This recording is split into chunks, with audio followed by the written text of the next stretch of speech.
Today I'm presenting the Earthworks Audio PM40 Piano Mic System.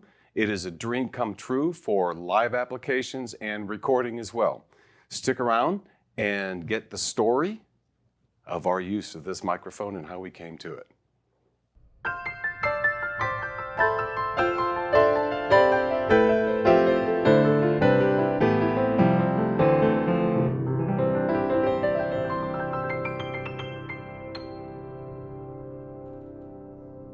Hi, this is Ted Barsula with Alamo Piano Galleries. Look for us online at alamopianogalleries.com. Shop at our website, subscribe to this channel, and by all means leave us questions or comments. And if you have any kind of suggestions or recommendations for future videos, we're always open for that, and let us know how your piano journey is coming along. Today, as promised, we're looking at Earthworks Audio Piano Mic System. And this is a wonderful system, but before I get to that, I want to tell you a little bit about our story here. We've been shooting videos for I don't know how many years. I'm going to guess at least about 6 or 7.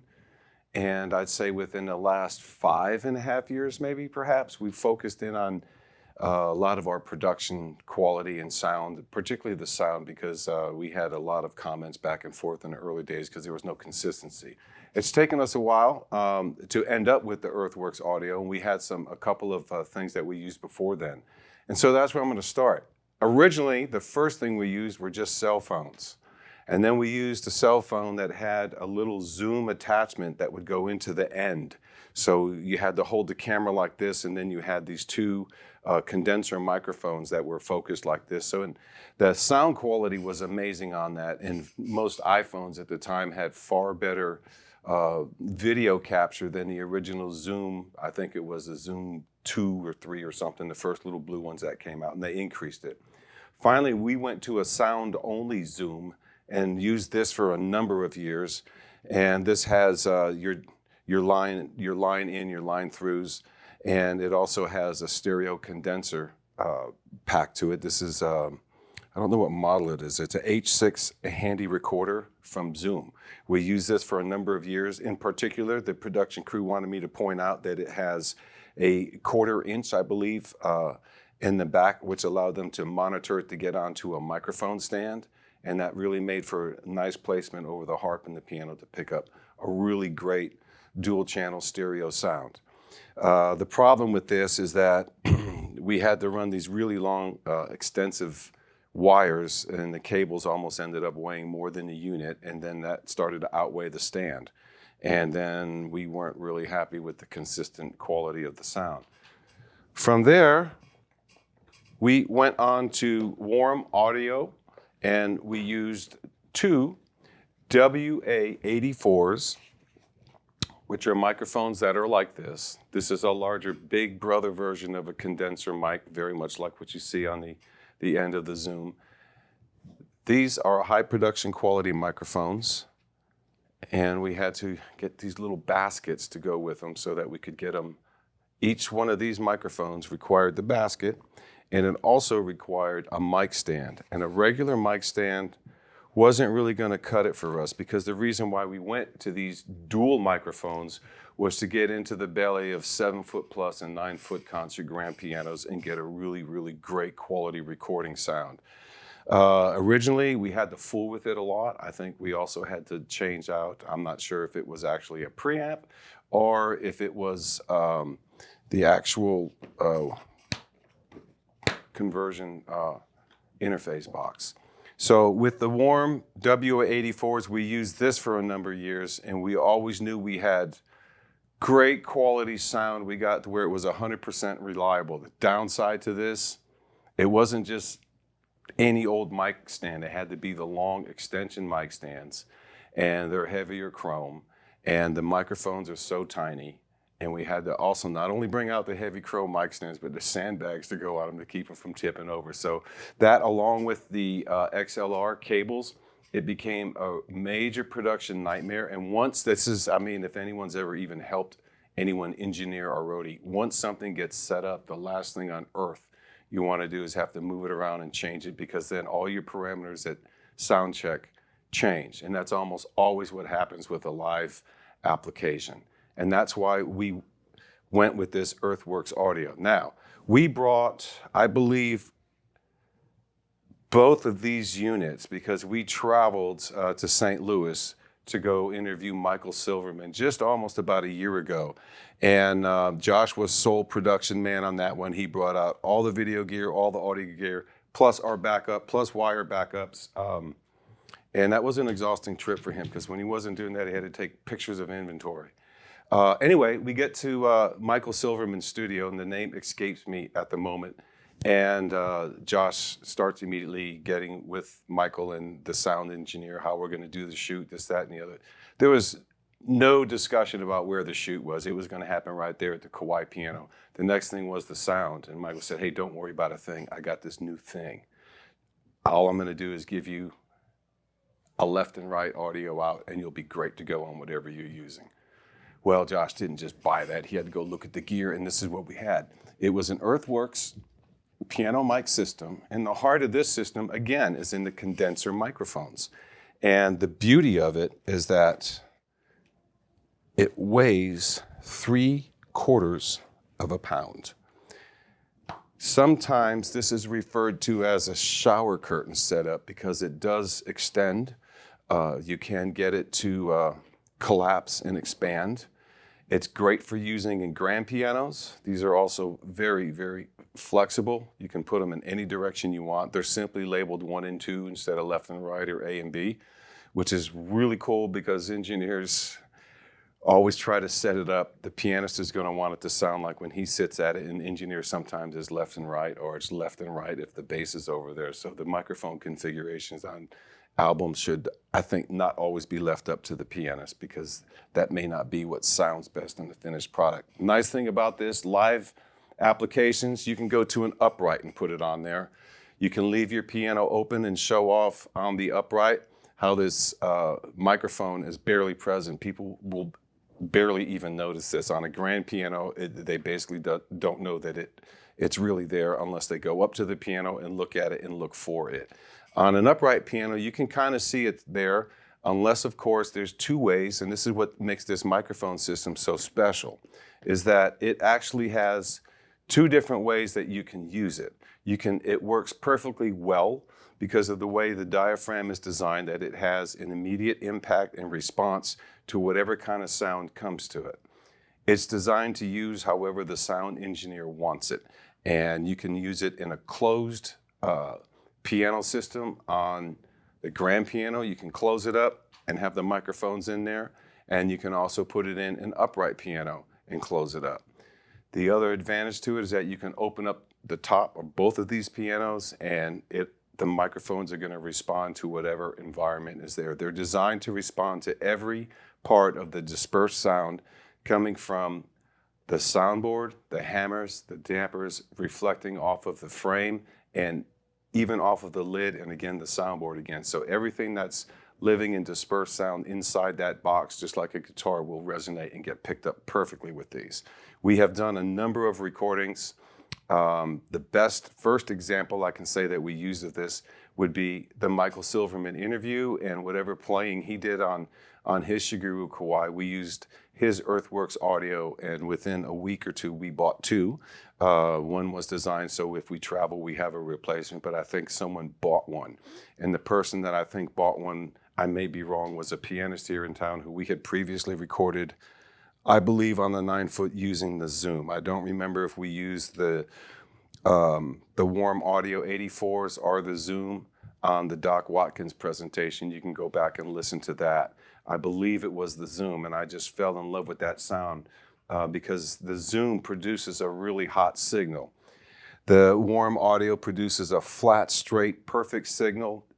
Whether it's hot or not depends upon if you're using a preamp or whatever kind of transfer box you have that to go with it. You can have an interface that's designed for audio. You can just use a plain old computer interface. One will work a lot better than the other. On the Earthworks, I believe that the interview and the concert performance with Antonio Dascalovo was the first time we used the Earthworks. However, it was, we didn't have any problems with it. The thing is that we didn't get the signal boosted as hot as what we're normally like. And since then, we've gotten to where we're just about perfect with the Earthworks.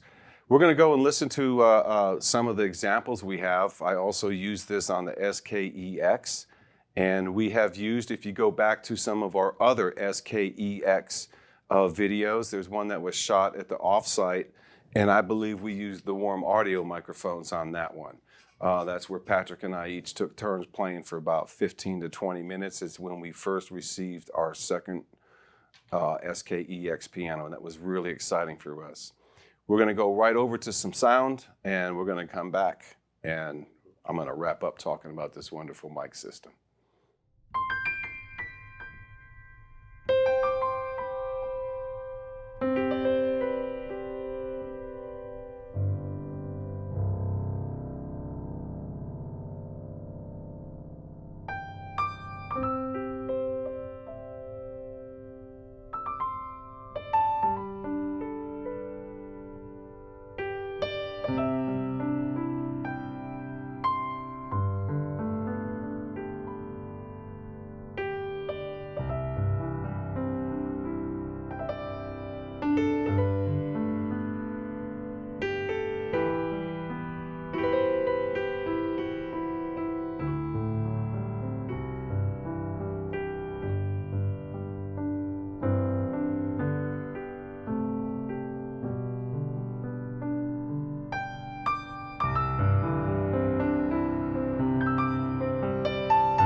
Well, super high five and hats off. Thank you to Michael Silverman, our musician, and well, actually his whole family, musicians, and piano brother, for recommending the Earthworks audio piano mic system. Now, one thing I wanted to point out that's a little different, because almost all the references and video, I did use this recently in an SKEX, which is the 9-foot piano, and then also the SK2 model, and we use this to record so you can hear how it comes out. However, this is a main important feature in Earthworks. They recommend this in their little brochure and in their talk how to use. We have always had ours with the microphones facing forward toward the bow and the curve of the piano. That's not a restricted way to the only way to use it. Some pianists, particularly I would imagine a lot of the South American, Brazilian, and dance-oriented pianists who are highly percussive, may want the microphone reversed facing them so that they're picking up a lot of the more hammer sound. And I don't play that kind, but I've heard these things the other way around, and they do get a little bit deeper, richer tone and more of a oomph. And so a lot of the more percussive music, that kind of fits. There's multiple ways to use these, either with the lid open. Also, if you partially open or close the lid on a grand piano, that sound is going to reflect and bounce. It's going to alter the entire sound of how the microphones pick up. However, the nice thing about it is you don't have to have one recording engineer sitting in a studio with headphones on while another guy has to go in there with duct tape and all other kind of stuff to get that mic floating in that right spot. It's just a matter of real delicate touch. The ease of use and the amount of time that is spent in a live application or a recording application with this Earthworks audio is just microphone is just fascinating. It is a phenomenal accessory, even for the home enthusiast. And I say that because I started recording myself on piano from right about the time before I was a teenager. And ever since then, every time I got a new piece of gear, it was to see how it would reflect on my recording. And of course, I didn't have good gear, any of it, but it was just fun to experiment. And by the time I did get serious gear, I found out there wasn't a whole lot on how to properly microphone a piano, which leads me to the greatest thing about the Earthworks audio. If you're a guy that or someone that owns and operates your own recording studio, you don't have to shy away from solo piano recording appointments. A lot of them won't, because they don't want to mess with having to microphone and EQ and get everything perfect for a pianist or a composer on a solo piano. This makes it's just, you can't get anything better, and it's all built into the system. You put it there, you adjust the microphones, and you have a bunch of beautiful tones and sounds, and also sound sources and signal that you can mess with that is just better than what you imagine.